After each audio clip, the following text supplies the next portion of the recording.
Hey guys, it's Ryan Fowler here with the Inner Game Group, Inner Masculine Live. We have a very, and I mean it, very interesting show today. We are going to analyze a clip of Cheryl Burke. She's a longtime dancer on Dancing with the Stars, and boy, is she a smoke show. But she talks about her childhood and why she dated toxic man after toxic man after toxic man. And I've been saying lately that the normal red pill community really has about half the red pill. They don't have the whole red pill because they don't look at what's going on subconsciously and why women, especially attractive women, pick the bad boy, pick toxic men. We're going to really dive deep into that today. So this can be a great show to show you guys what's going on under the hood. That's what we're all about, because that's 95% of our behavior is determined by under the hood, subconscious. But first, Tim and Jordan joining me here today, both certified hypnotists. Go ahead and introduce yourself, guys. I'm Tim Costello with clearthattrauma.com, and we're going to be talking today about those specific things that all three of us will help you clear in order to not attract what you really don't want. Go ahead, Jordan. I'm Jordan Kurtz with Jordan Kurtz Hypnosis. Go show me some love. Follow me on Twitter. I post daily or content about hypnosis, hypnotherapy, mindset stuff, trying to get the word out to expose this wonderful, amazing tool that almost nobody knows about. So that's changing lives. Absolutely. Our lives, everyone else's, or a lot of people's. Yeah. Yep. Okay. Thank you, Jordan. Thank you, Tim. And by the way, I announced it yesterday, and this can become a regular thing. I have a new community on Skool.com, and it not only has the free ebook, but now it has a free self-hypnosis course. And looks like, am I already sharing it? Hold on. Yeah, I'm sharing it, but I don't have it set to share it. So check this out, guys. Skool.com, Mind Chrysalis. So we're going to phase over to Mind Chrysalis. Inner Masculine is going to be rebranded, but we'll stay at Inner Masculine for a couple months more. But my goal has always been to change the world with this. We're going to help men. We're going to help women. Always available to the guys. I'm not changing my viewpoints at all, but check this out. All of this is free. You get the ebook, which you guys have seen. Now that's available here. Here's all the chapters for the ebook. It's free. You just got to join the community, and there's a link in the description to join this. It's all free. You get all that content. How the subconscious mind works, why it keeps you stuck. It's a 1-hour read, but it gives you all the blueprints. But looky here. This is from my paid course, professionally produced. Depends on things they can, no matter what you accept in life. Multiple camera angles, the whole 9 yards. Spent thousands of dollars for that and a lot of other content I did. We have a training video to train you guys how to use self-hypnosis. We have some worksheets. I don't know if you guys will be able to see this. We'll see. I don't know if Skool shares it. It probably doesn't. But we have worksheets. No, it's not sharing it. Worksheets you can access, training videos, and you have a self-hypnosis audio that you can actually use to locate and get bad subconscious programs out of you and replace them with really good optimal programs. Now, for some of you, most of you are going to benefit from this. Some of you, this content by itself is going to change your life. For some of you, I know, because I have given this to people in the past. And I've had dozens and dozens of people tell me, I started using this. I lost 50 pounds. I quit my porn addiction. I started making more money. Now, this is the basics. This is not everything, but doesn't mean it's not nuclear powered. We're giving you actual self-hypnosis training, ebook on how the subconscious mind works, part of my paid course, professionally produced, the worksheets, everything. So all free. We're going to start hosting probably webinars, no charge, twice a month, once or twice a month. That's going to come soon. And you have a community where you guys can post and help each other out. So if you have a question about, hey, I'm, how do I use this, the audio to do this or do that? Or how do I, I have a question about using the worksheet to locate maladaptive, painful subconscious programs in me. You can ask other people in the community, support each other, up level each other. So that is a link in the description to join. You just click on the link, submit your request. It will be approved that day or next day. And then enjoy all of that content at no charge. And then when you're really ready, I want you guys to get a taste of this. See how powerful this is. Then once you're really take it to the next level, you can come to us for a session. Me or Jordan or Tim. We have the complete program, group training. All of that's available. Life-changing stuff. Absolutely life-changing. Get it for free now. So we have a real interesting clip. Ryan, can I say something about that real quick? Yeah, go for it. If you're watching this show, the Skool community that Ryan's setting up is really an opportunity to engage more with us. It's not just you listening to us say about how great hypnosis is and how great hypnotherapy is. This is an opportunity. Understand, this is an opportunity for you to come in and try this out for yourself for free. That's what we're building. I can't understate. It's not just information, it's actual. Yes. Use it and help yourself out. Can't overstate how significant that is. Come join us. We will help you out with this stuff for free. And listen, go in the video section of my YouTube channel, watch those testimonials. You want that? You're going to get the process. You're going to get the basics. There's maybe 10-20% of you who need one-on-one coaching to really benefit from this. The majority watching the videos and then, following the instructions, using the audio, the majority of you guys are going to say, wow, this really helped me. There are going to be 10 or 20%. They need more hand-holding one-on-one. At some point, you want to take it to the next level. You're going to want, the more extensive paid products. But this stuff can really, really, really help people out. We're not even charging for it. And it's a lot of very quality content. So check it out. So let's talk. Change your life. Change your life. Yeah, let me jump in real quick because everybody's sort of saying, gee, who needs it? Why do I need it? Do I need it? Etc. Well, just wait. Use it. Yeah, And you'll see. Number one, everybody on earth at some time in their youth has suffered some tragic event, some maladaptive event, something going on in your life as you were developing your subconscious routines. It's happened to every single person. So if you can go through if you look at the dive to the 5, you'll find the 5 different categories of subconscious trauma. And that is 1, if at some point you don't feel good enough, like you're worthy of living or worthy of achieving what you want to achieve, or maybe you just don't feel that you even deserve love or that you deserve affection or that you deserve to get what you really want. Or maybe you don't feel safe or unsecure. I listen to podcasts all the time.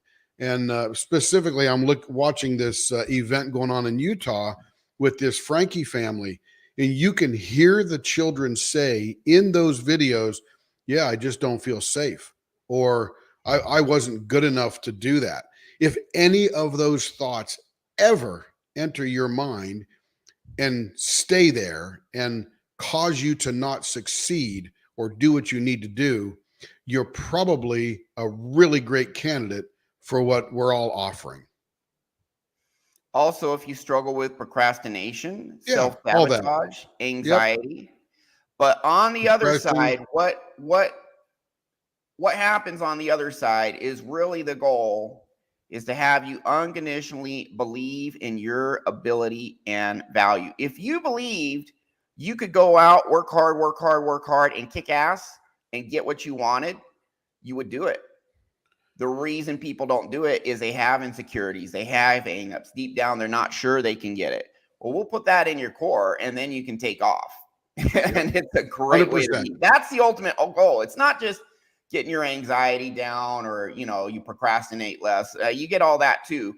But when you believe and you're unconditionally if you validate yourself, you don't need validation from women. You're not going to be simping anymore. No more one-itis, no more beta male thirst, giving away your power to others so that they'll validate you and then they take advantage of you. I mean, this fixes so many things, but it gets you on the other side. Hey, I'm solid. I know I have value just for who I am. If this girl gives me a shit test or this guy throws some crap my way or whatever, doesn't phase me. I'm on my mission. I'm on my purpose. 0 F's given. Solid. That's the goal, and it can get you there. So let's talk about something that Ryan Sure. just said. Is that if you aren't doing what you want to do, then this is for you. And this is my favorite thing right here. If you buy a Louis Vuitton bag or a Coach purse or something with some brand name on it, and you feel that those other people who look at you will now appreciate you more, that is external validation. We'll teach you how to give you 100% internal validation so that if you happen to see something and you appreciate the beauty within that thing and that makes you feel good and you really don't care what anybody else thinks about that thing, that's where you need to be, because that way you won't be held back. You don't buy a car because somebody will think you're cool. You don't buy a house because the neighbors will be impressed or your business associates will be impressed or something like that. You do it because you want it, you appreciate it, and you like it. And you know, I like nice cars. I don't have a car now. I'm in Costa Rica, but I've had the fancy sports cars, all of that. It's fun, but do it because you like it, not because you need validation. If you need validation from the outside world, you're giving away your power to other people. Right. You're reliant on them for something. They may give it, they may take it away. That means they can manipulate you if you need that from them. So let's get this in your core. And that is going to put you on your path. It's going to start the journey and you'll see progress from it for most of you. So we have a really, really, really interesting clip today. A stunning woman showing you what's underneath the iceberg, why she picks bad boys. And I mean, this is great. So this is Cheryl Burke. And would you like to set this up? We're right at the 40-minute mark, Jordan. Would you like to set it up since you were the guy who came up with this excellent clip? Sure. So Cheryl Burke, she's on this podcast. I forget the therapist's name. Navigating Narcissism. Explained, or iHeart podcast, Navigating Narcissism.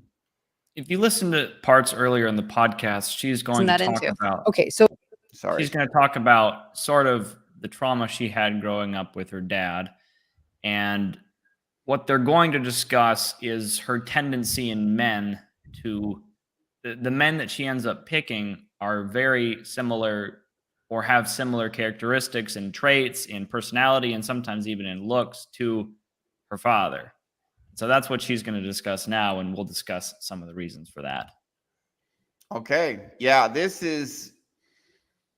you guys are going to have a better understanding of why women go after the bad boys after this. Because I'll tell you, I have had women who stay away from bad boys. Every woman wants a strong man.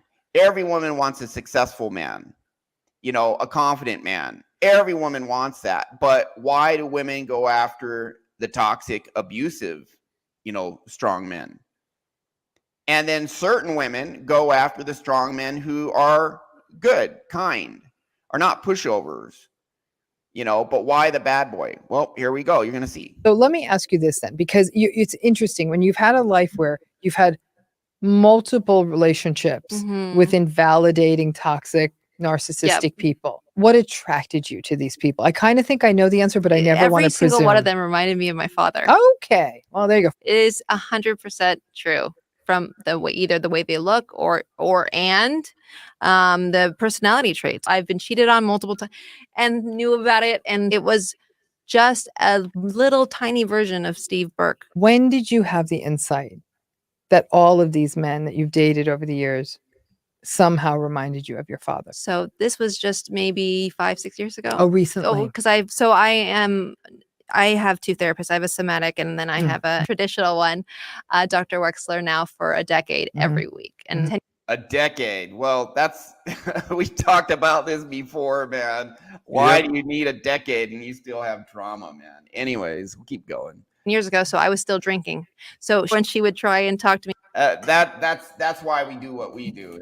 That's not necessary. You can fix it way sooner for almost all people. but I just what she told me I Mm. wasn't having it. So Mm-mm. none No. of it. So in those early years, you were just going from man after man who had some Blindly. quality of them Yes. resembled your dad. Absolutely. The Yes. same chaos, betrayals, Mhm. all of that over It's and like over. like clockwork. Yeah. Okay. Yeah. Every single one. And it must have been hard though to stop so many relationships. That takes a toll on you too, and it kind of makes it sort of concrete that this is just how it is.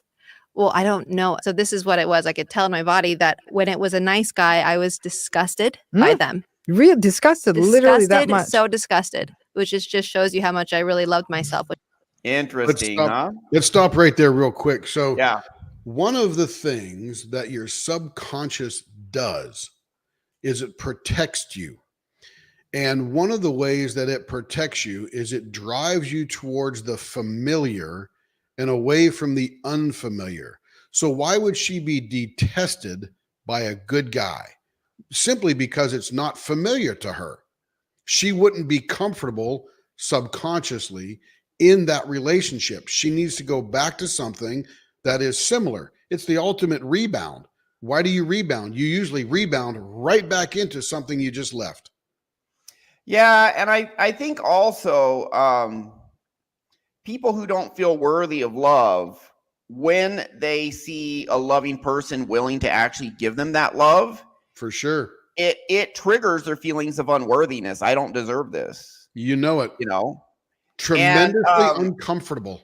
I think for her, I don't know whether to avoid feeling that pain, she felt disgust instead, you know, whether as masking it or what, but I think there's something like that going on there. I can't remember her reason for him being her being disgusted. She may go into the reason deeper, but another reason could be if women don't trust men and then they see a guy acting like this, they're like, what's this guy's angle? Yep. What is this guy gonna try and pull on me? And he's honestly just a kind man. Yes. But she won't accept it. So there's different reasons for it, but She won't accept it because she doesn't think she deserves it. yeah. Now, when I was in Mexico, I'm in Costa Rica now. I've met a couple girls who, one of them was stunning, like very nearly as attractive as Cheryl Burke, if not as attractive, like really, really stunning. She actually told me that one of the things she likes is that I was a healer, I was helping others, and no drama. I mean, her one thing is because she was so attractive, I could tell I was one of at least a few. I could tell she takes men for granted because this girl was so insanely attractive in Mexico, but she specifically told me, I like that you're a good person. And there was no drama there between us. See, she wasn't crazy. She was surprised, just a normal girl. I've had, again, this is harder to find in the United States because there's so much toxicity in our society, but there are good women. I do a show every Friday with a very, very kind and attractive woman. Teresa Kuhn is a very attractive lady. So, and she won't even touch the bad boys, So, but one thing I want to unpack is when women grow up feeling not good enough, unworthy, how do they compensate for it? Well, one way many of them compensate for it is put on tons of makeup, hit the gym, and spend a lot of time on their appearance because they're like, I don't feel worthy of love. I know I'm going to become super attractive. And so they hit that gym, they get the implants and this, that, and the other, and extensions, and spend all this time. And if they have at least some natural beauty, a woman who maybe is naturally a 7, she can be a 9. If she goes to the gym, gets in very, very good shape, and does all this other stuff, she can be a 9. It's a lot of effort. Many women who have healthy self-esteem, they're going to take care of themselves, but they're not going to go to extraordinary lengths to be attractive. So what happens is a lot of these women who are, scale of 0 to 10, just, attractiveness wise, they're solid 9, 8.5, 9.5. A lot of them are these women who are really insecure inside, and they're spending extra effort on being as attractive as possible to compensate for that. But those are the women with trauma, just like this woman. She's Exhibit A, and this is not a diss on her at all. I'm not saying she's a bad person for doing this. I think she's, I commend her for talking about this on this show. I think she is a valid human being, but she's kind of giving us a peek behind the curtain. A lot of women are like this woman, feel very poorly about themselves. They do. You can tell right here, she's put a ton of work into being very, very attractive, and she's super hot. There are a lot of women who like that, put extreme effort into their looks, and then they go after the bad boy who's a match for their dad who gave them that trauma. And everyone, men, women, everyone, when we are children, we idealize our parents. This is evolutionary psychology. We need to idealize our parents because we need to feel that my mom and dad are wise, capable, strong, that they're able to take care of me. Because if we realize that our parents maybe can't take care of us, then as a child, you have massive anxiety. Oh man, my parents are not ideal. They may not be able to take care of me. I might die. That's terrifying for a kid. So this is just straight up scientific fact. This is extremely well established. Every child at a younger age idealizes their mom and dad. And furthermore, when we are developing as children, we are forming beliefs. What's the ideal woman like? What's the ideal man like? Well, guess what? Your mom and dad are the templates. That's exactly why she's saying every guy I dated was kind of a version of my dad, because the dad was the first ideal. And now as an adult, that's a template for what an ideal man is. And she goes after that type of guy over and over and over and over. The abusive guys. That's what we're talking about here. And you guys have any comments? Yeah. So the fact that I think Tim touched on it too, but the fact that she's like, I'm disgusted by men who treat me poorly. I mean, that's by nice guys she's disgusted. The men who treat her poorly. I had that magnet to them. When I'm treated well, I feel I'm disgusted by that. That is like worthiness 101 right there. You are repelled by it because you either don't think you're worthy of that treatment, and you don't want to feel unworthy, so you put it on him. Now you're disgusted by him. That's projecting. Or you don't believe the treatment is genuine. You may have some sort of, and we may go back in time in the video a little bit to touch on this, but I think she also has a little bit of skepticism whether or not that good treatment is real. This person may be, she may think in her mind, this person is only treating me well to get something from me, so I should assume that their intentions are bad, even just as a default to protect myself, because her world's upside down. Say that again. Her world is upside down. She chooses the bad people who are bad for her, and she rejects the ones who are good for her. And that's very common. Guys do it too. I did it in the past. If you're with people who treat you poorly, you can at least predict that you're going to be treated poorly. And it may not be healthy, but at least you can sort of manage that. Like Tim was saying earlier, it's the known unknown. It's like the unknown is being treated well. And even if that's painful, it's still potentially less painful than being treated well. It's comfortable. Right. If you're used to an abusive childhood, you feel comfortable in an abusive relationship. It's painful, but it's comfortable. And what we didn't, I think what I needed to hammer home is that. 10 years of therapy with 2 different therapists. Come on now. Yeah, we're going to 2 different at the same time. Yeah. That's a long time. A lot of money. Just like I could do one inner child with this woman and change it completely. It's like that they don't know, they don't have the tools. And it's such a disservice to the clients that come to her. It's like, and there's other parts that we'll probably get to, but at one point I can't remember her name, Dr. Ramani, that's it. She says this is a lifelong journey. I'm like, maybe in your world in Yeah, our true. world, it's we want you in and out. We don't want you to have to come back. We don't want you dependent upon us. There's another time we might Yeah. get to later that she says that the therapists end up forming like a close bond with their client, and they want to continue that so that they can be supportive. It's like, I care about my clients, but I want you dependent upon yourself.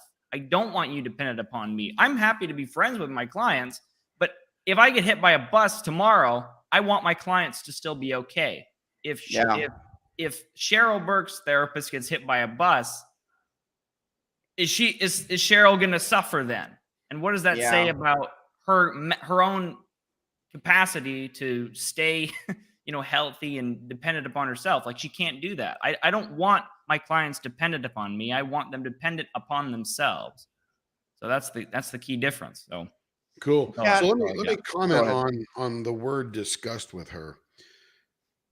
She realizes later on, as she's learned things, how she felt back then when she was around this good guy, rejected that good guy, and then went to the bad boy. She uses the word disgust. We'll go right with that, right? Because she's feeling something internally. Her mind is making her body feel something. Pretend that you get to sit down with Elon Musk tomorrow. Most of us would be tremendously uncomfortable in that situation because of the media buildup in his mind and our perception of him, richest guy in the world, super smart, so on and so forth. You would have a tremendous bunch of anxiety, disgust, maybe not worthy. What do I say to him? I can't even look him in the eye. There's a lot of that type of thing going on for her when she's just looking at a good guy. She doesn't recognize that behavior. It's very unfamiliar and very uncomfortable for her because of that. We go back to, why do women become less than ideal women, sleeping around 1,000 times before they eventually leave the earth? Well, it's because they're looking for that external validation for whatever reason was generated in her childhood, and it never fills that hole, because women, by and large, don't really have a sexual drive to procreate. Maybe once in a while with the right guy. Guys have a tremendous They do, procreate. but it's different. There are women who are legitimately horny, but it's definitely different than men. I'm not, remember, we're blanketing everything, not talking Okay. about specific examples. Okay. So for her to feel that disgust as she relays it now, she's learned that she felt something that was very uncomfortable, and she says it was disgust. Okay. All right. So let's go ahead and keep going, playing some more of this, because there's definitely a lot more insights here that they break down. I mean, the next 10 minutes are worth listening to for sure. Just on this topic. Here we go. Which was not a lot. Right. So, because I didn't know that. I didn't know that. It was very foreign to me. The only thing that felt like home was these abusive, whether it be emotionally, being gaslit. And that's what I was attracting. And that's what got me going. Okay. So let's go back a little to what was happening then. Yeah. When the abuse was happening in the I relationship. didn't like the physical abuse. I just want to be clear with anyone Right. listening. Obviously, Yeah. that's not something that I wanted. No. But when let's use the emotional abuse, because that's what's so common Yes. in narcissistic relationships. When the emotionally abusive moments were happening, which I'm guessing were things like dismissiveness and criticism and mockery Jealousy, and validation, control. jealousy, Yeah. control, manipulation, gaslighting. Yes.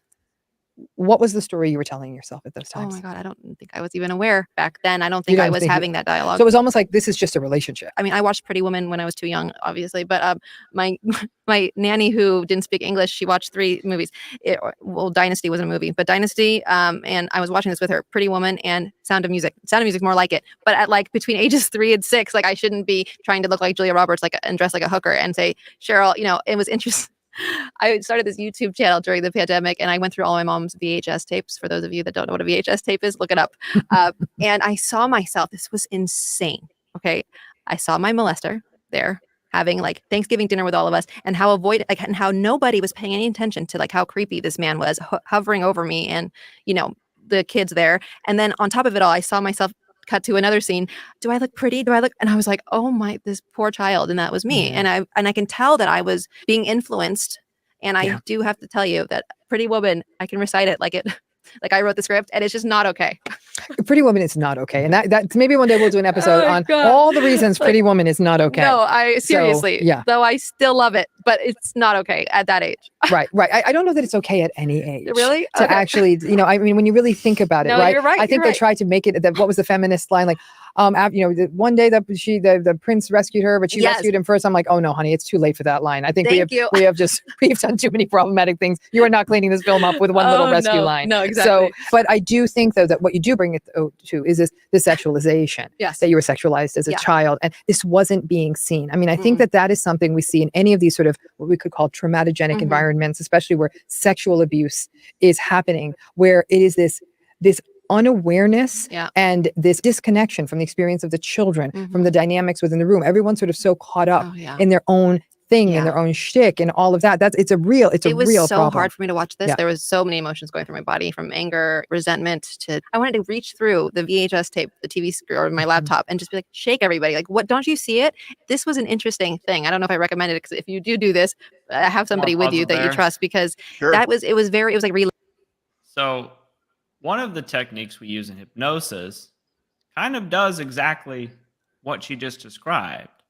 You get to almost reach through to the VHS tape and save and protect that inner child.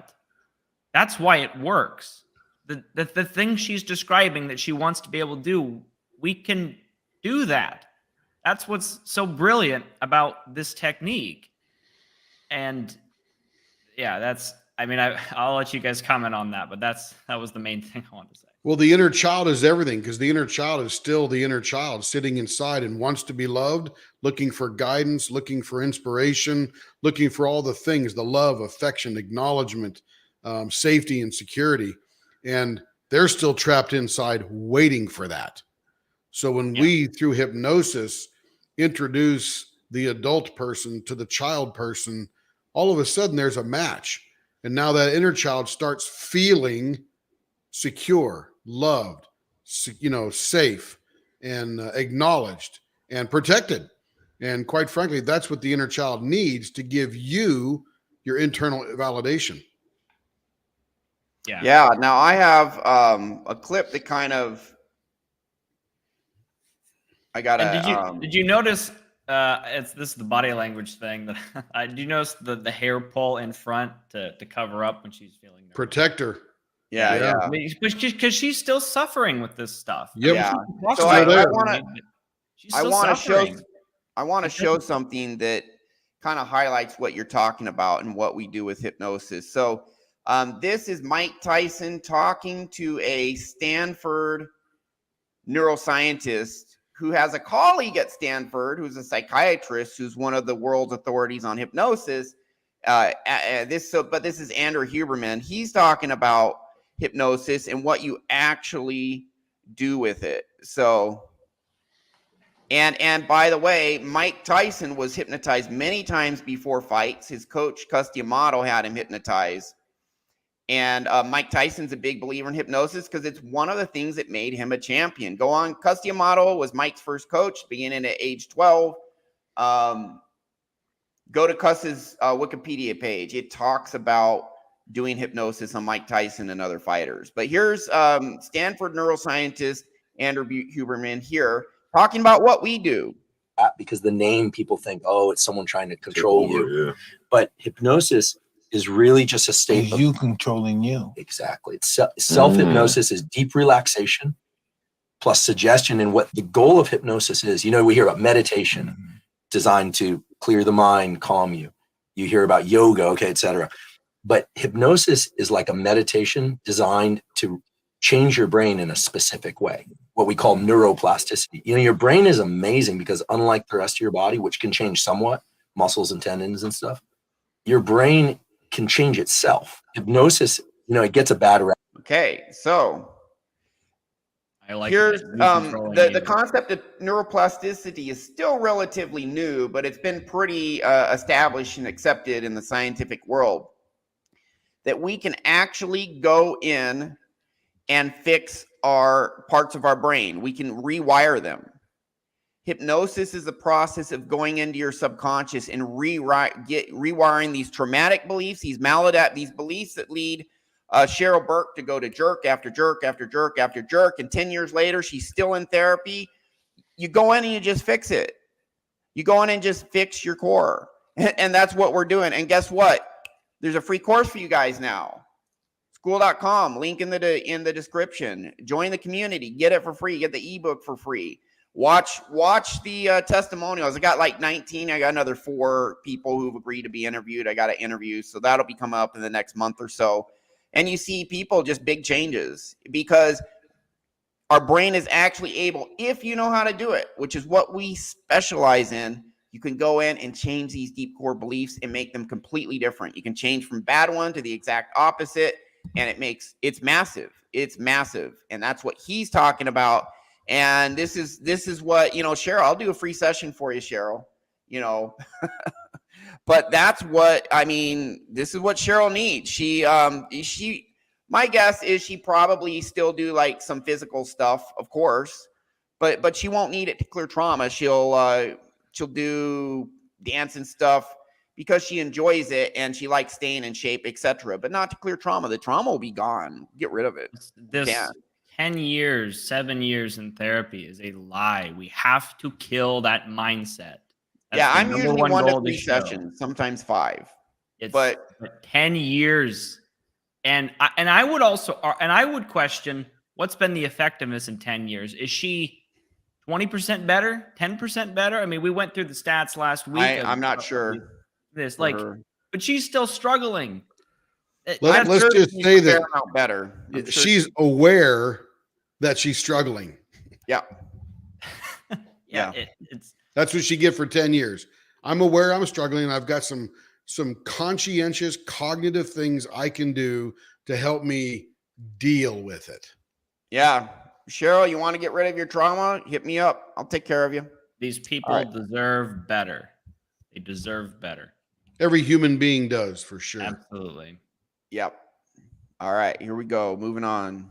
We'll play a little more of this, but but then it was healing all at the same time. Well, I think it can be, because I think that these things can be, you can see it, you can understand what the influences were, you could understand you were too young to see it, you couldn't make sense of that kind of a storyline, how it gets confused in a child's mind. So now you're going through this sort of series of bad relationships. They're beginning and they're ending. When these relationships would end, who was ending them? Well, there's lots of ending and coming back together, because I loved the reuniting. So sometimes it would be the same guy for a back and forth for a while. Yeah. Especially this high school one. It was like, and I mean, to the point where he was like stalking me, and I was like, but I always had somebody ready for me to pick up the pieces. You know what I mean? Go from relationship. I'm not kidding. I went from relationship to relationship. So I went from like this high school boyfriend straight to my last partner. There was never really a huge gap of transition for me. I, in a way, spaced it out, or I didn't have the strength to leave somebody until I had somebody else lined up. And that was the pattern. So the relationships became a place of soothing. That's monkey branching she's talking about.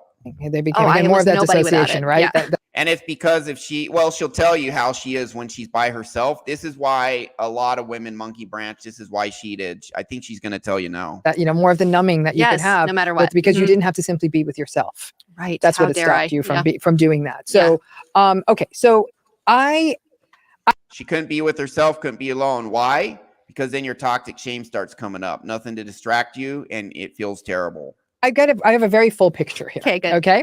The relationships continue in this cycle, stop, start, they come, they go, chaos, abuse, gaslighting. You're not seeing it. There's no part of you saying, what am I doing? Okay. And that's very common. So, That's her normal. That's a fish born in a dirty pond. That's what dirty water's normal for you. That's the comfortable. And you know what? Dr. Romani is great to note that.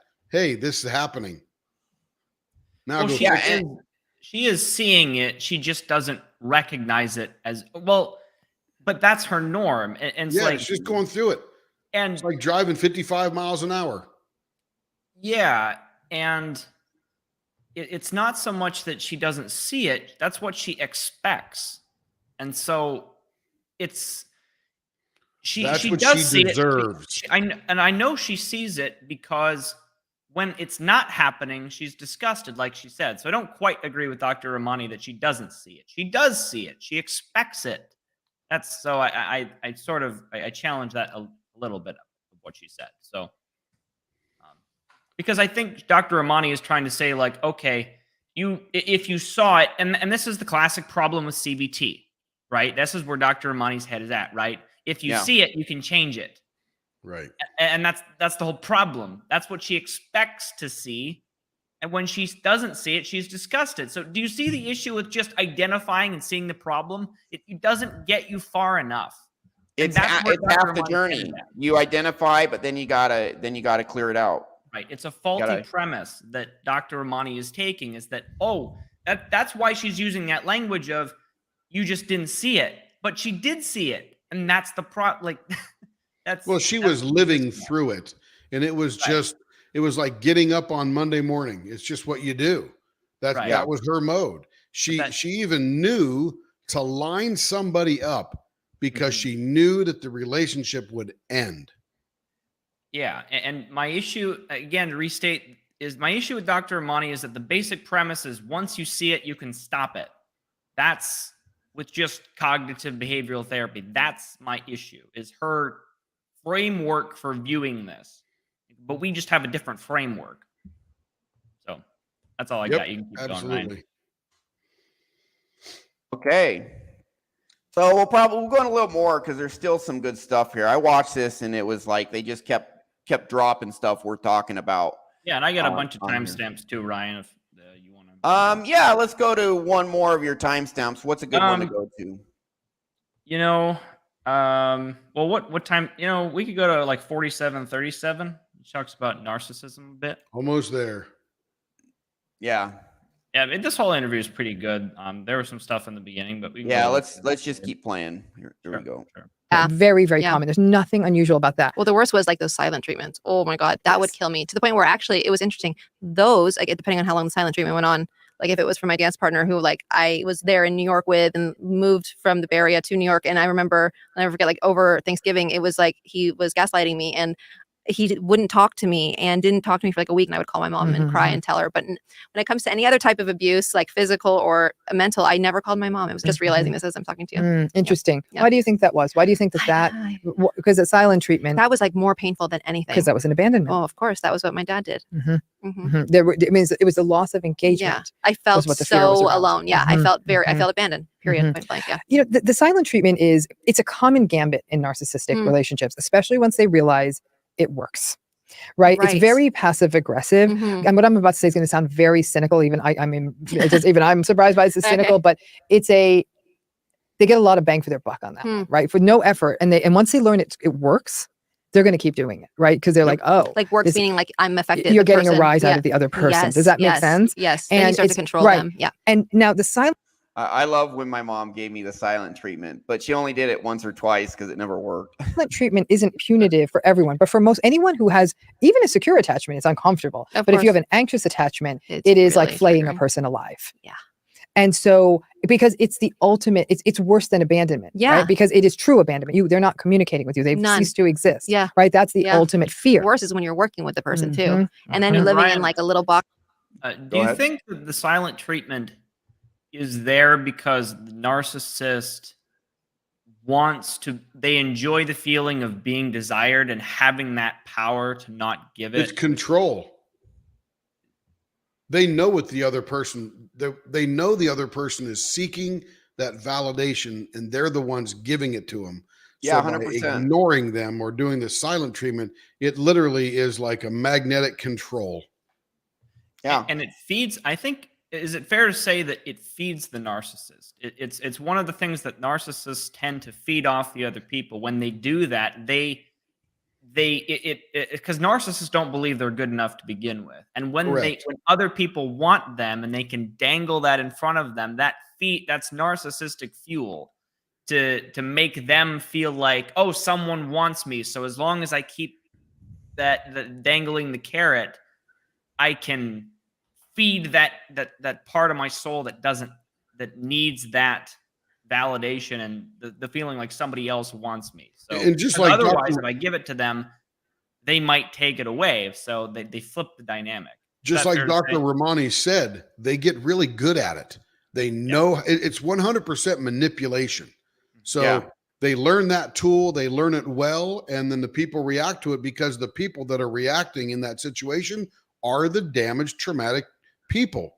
and they sort of like they're north and south poles of a magnet. They just attract each other, and one just plays off the other. Right.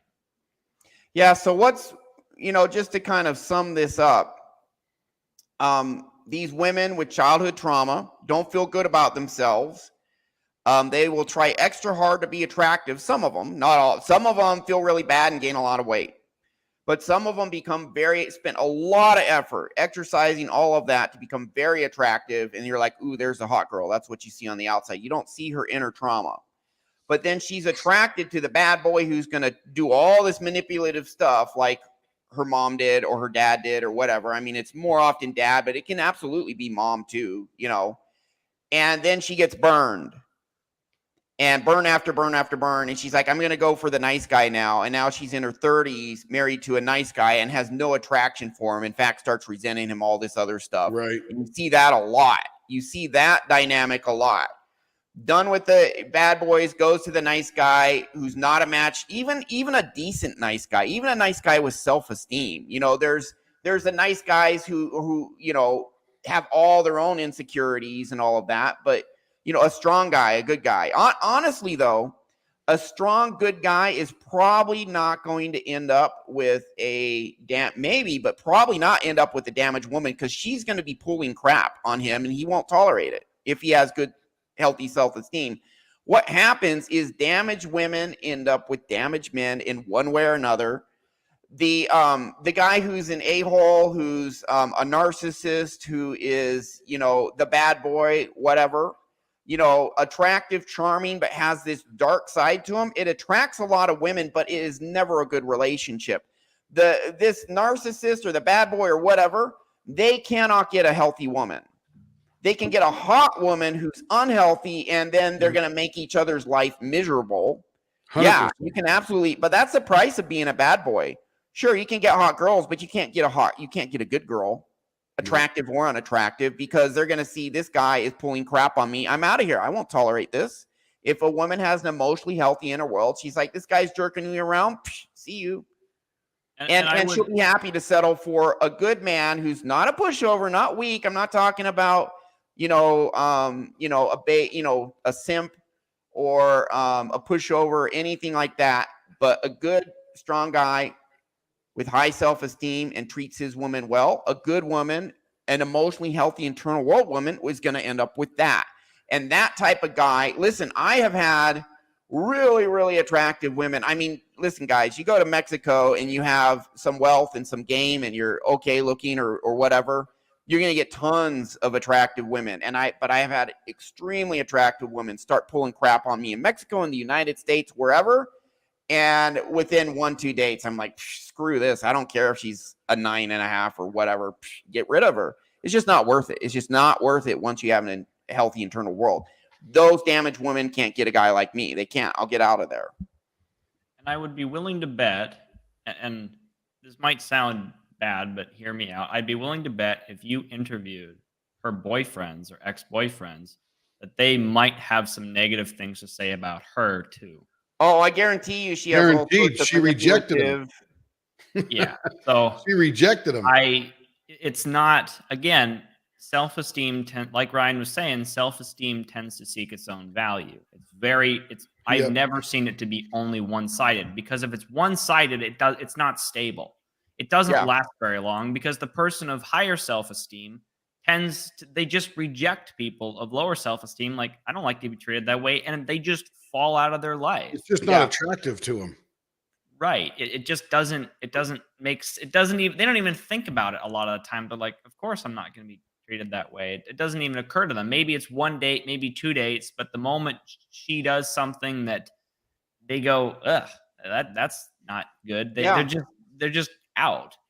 And so, and I've done that to plenty of women. They start pulling drama and I'm like, screw this. I'm getting the hell out of here. And then I end up with a good girl.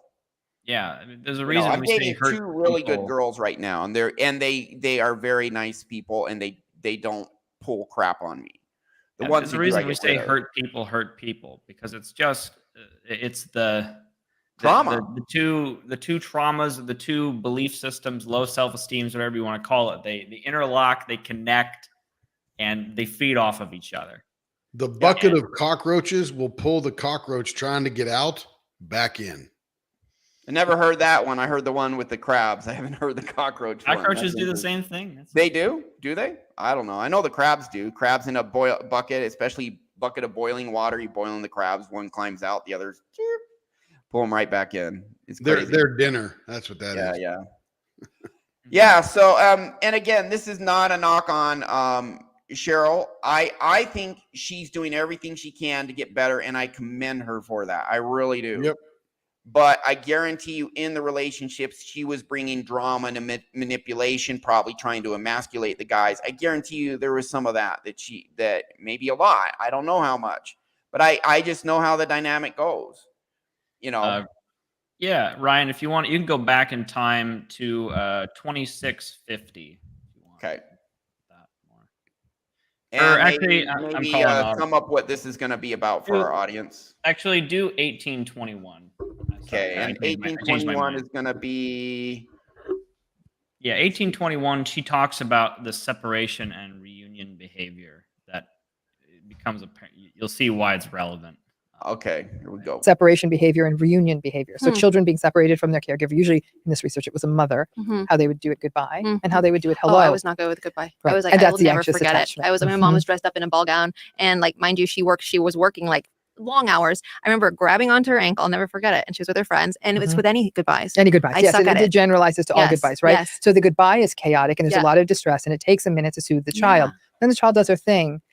Then when the child comes back with the caregiver, there's this almost like a don't, like, you're back, don't leave me again, and almost like a They went through trauma. frenzied reunion. Yeah, Right, yeah. that's the only way I could describe it. Yes. In the avoidantly attached child, Yeah. when the point of separation comes, they kind of walk off, and when the parent comes back, there could be some tears, some agitation, but by and large they remain disinterested. What are the parents like when you're avoidant attachment? They're neglectful. There's much more. It's a very much a more But what's the neglectful difference? setting. Like neglectful versus just Intrusive. being busy. Well, that's a neglect, but there was intrusiveness too, right? There was also like, it's not as though you didn't think there was anyone there. Right. You know, it's that they were there and they were kind of like up, down, in, out, probably over involved, under involved, that kind of thing. That it's not like nobody there. Got it. Can you get to the secure attachment? I It think takes a lot of so. work. It but- does, but here's the thing. You said you're in Clear trauma. You'll get to Yep. it. therapy. Clear trauma. Therapy Yeah. becomes actually one of those places where the secure attachment gets created again. Right. That the therapist is there on time and they're there and right. Yes. available, No, she's and they amazing. don't reject you because you say something. No, yeah. And that if in long-term psychotherapy, that can be one place for it. Mhm. Really healthy friendships that persist for a long time. We can have these safe, secure bases we slowly start to create. Some people will say some of that starts for them when they have children, that they become a secure base for the child. Now, some anxiously attached parents can also be hovery. So they really need to get their stuff in order before. Stop. So this And is where that's inner right. child work helps. So here's the issue. Yeah. And this is where it starts getting my goat a little bit. Mm. We know, based upon research and even admittance by the psychological community, that the drugs and the actual CBT, cognitive behavioral therapy, is tremendously ineffective. It is somewhat effective in that it does help some of the people every once in a while, because you cognitively start creating these bases, these safe, secure bases, as she's talking about, doesn't clear the trauma. And now she says, and some women have this secure basis having children. These are just things to manipulate. That's their secure base. That trauma will repeat again through that generation. Maybe less because they're more aware of it, but it will still repeat. That's it. Yes, I can't agree more. And I get frustrated because Dr. Ramani is speaking as if that's a good thing. I don't want Correct. my clients dependent upon me. I have no problem. And to be clear, I am friends with many of the clients I've worked with, but they're not dependent upon me. And look at the frame again. Look at the frame of how Dr. Yeah. Amani's talking. Lifelong psychotherapy. Lifelong. That's you the imagine? It model. just happened to, he's a friend, but you got to pay her every week. It's like, just find a Lifelong good friend and dependent. we'll charge you every week. Come on. Ryan, how was 100 sessions over 15 years? The last few years didn't do hardly anything. It did. Yeah. It helped about my depression got about 60% better. And I would say half of that came within the first 2 years, half of that improvement, and the rest came over like the next 9. And then the last 3-4 years didn't do anything. So you probably spent what, $15,000-$20,000 on therapy? About 100 sessions. So probably about, and some of it was subsidized while I was in college. It was only $10 Sure. a session in college. The average after that was maybe 100 a session. So, I mean, it probably, 8, 9, 10,000 down the drain. I don't hesitate to say down the drain because it did help. And guys, we're not saying this stuff doesn't help people, Right. what they're doing. It's just Ineffective. It's old technology. It's old tech. And I think it does have its place still. I don't think it's completely obsolete, but it's definitely incomplete. You definitely need more in this if you really And I want would say it's solid healing. a little more malicious. It can be more malicious than that. What happens when you have a therapist who knows that their client needs someone to attach to? Then I'm concerned that the clients are placed in an especially manipulative position. If they're a lifelong client of this therapist, that means this therapist can keep pulling money out of this person because this person has a psychological issue that they're trying to solve. So they're using the fact that they're messed up to keep them coming back continuously. And it's not always necessarily malicious, but I can see how therapists who kind of use that to their advantage. And I don't like that model. It doesn't seem to be it's not very much integrity to me when they're using that. And The goal should be to get them out of therapy, not keep them in. 100%. Man, my point was the cost. I have yet to have any one client pay me up to $1,000 because it was 1 or 2 sessions max and they're up and running. And then they can clear the rest on their own generally because they now know how and they can recognize it. So compare 3 months with $1,000 to 15 years at $10,000. I mean, there's no comparison. It's just a terrible contrast. And the last thing I wanted to say about that video was, sorry, Ryan, real quick, was remember she was talking about separating and coming back with her father. She was talking about that with her boyfriends too. Mm-hmm. Oh, it felt so good when we got reunited. The pattern.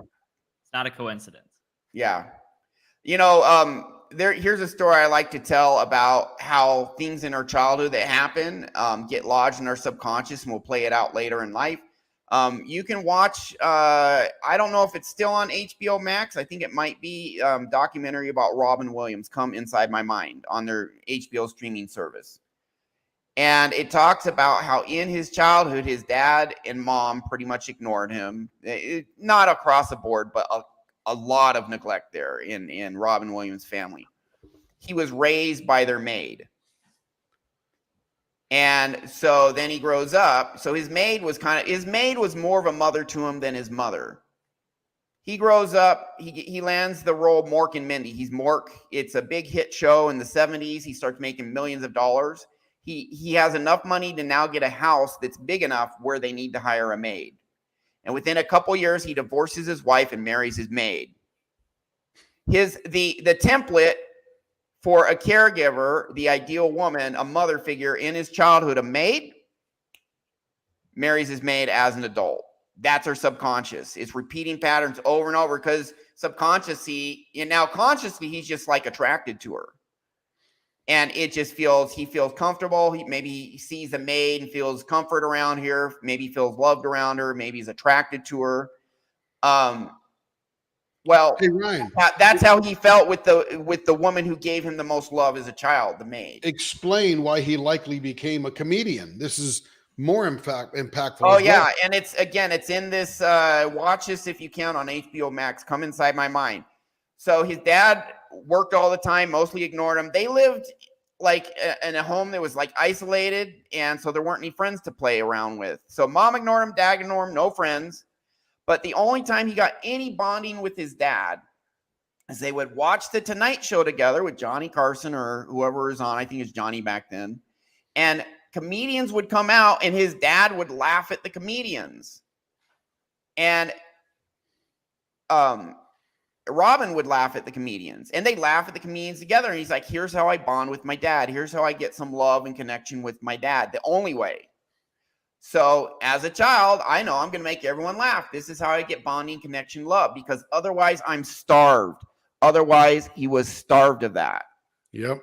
And he dedicated his life to making people love, to just get validation, love, and approval. Because that's the only way. And I would say, and I would only add to that I don't think the world ever knew the authentic Robin Williams. Just like Jim Carrey. Jim Carrey even had a revelation late in life going, I've been playing Jim Carrey since I was a teenager. He doesn't even know who his authentic And then he self talks is. about he becomes nobody. He has this latest I'm nothing, I'm he's nobody. literally talk about trauma. My goodness. Yeah. So he even admitted that whatever he did for the last 25 years was just an act.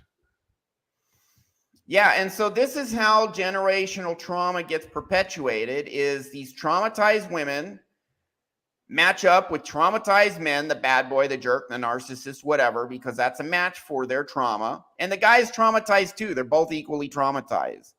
And then they have kids and pass the trauma to the kids. And this is what Leopard Leatherworks, your wife Carrie's talking about. This is Tim's wife Carrie.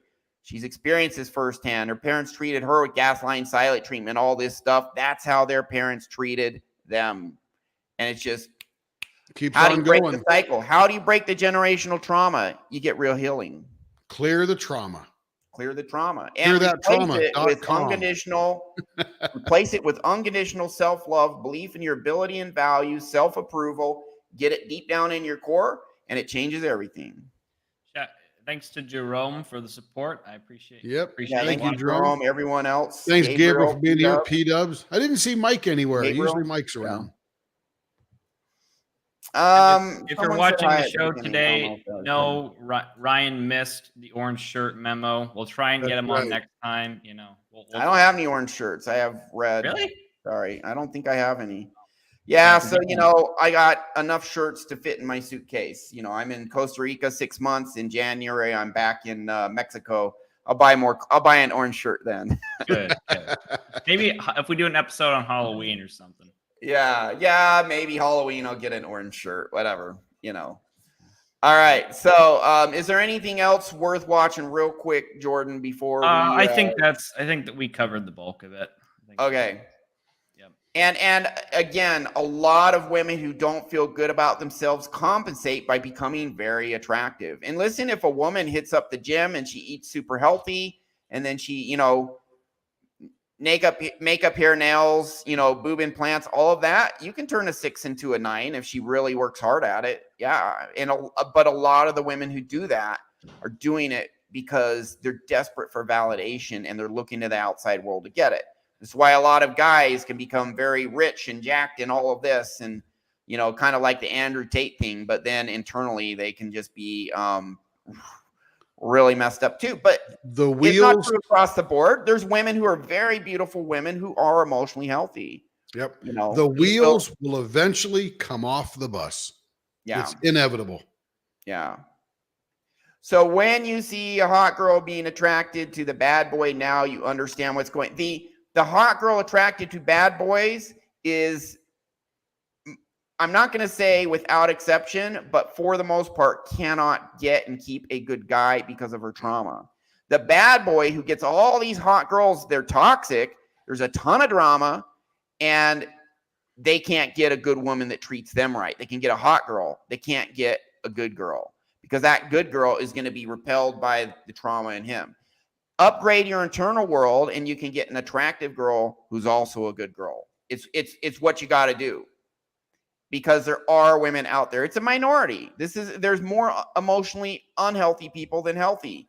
But when you find that one, and she's not going to be pulling the bull crap, you see a lot of these girls pulling, especially if you get outside of Western culture where feminism has taught women to despise men. I don't need no man, taught them to not trust men. And so that's a big issue with the West. It really is. Yes. But there are still good women in the United States. Absolutely. You can find them. You can get them. That's our show for today. Now you see what's going on subconsciously under the hood.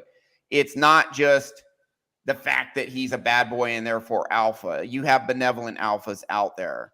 You know, there's a reason a lot of these hot girls go for the bad boy. Now you know. So that's our show. And I'll just end with anything final for you guys to say. Not Tim? good to go is all said, I think, today. Join our school. Join Skool.com. Skool. Do it. See the link. Join Skool, do the hypnosis on yourself, change your inner world, and then you're going to learn what we have learned and what we're sharing with you guys, the fact that you have more power than you know. That's our show. Thank you.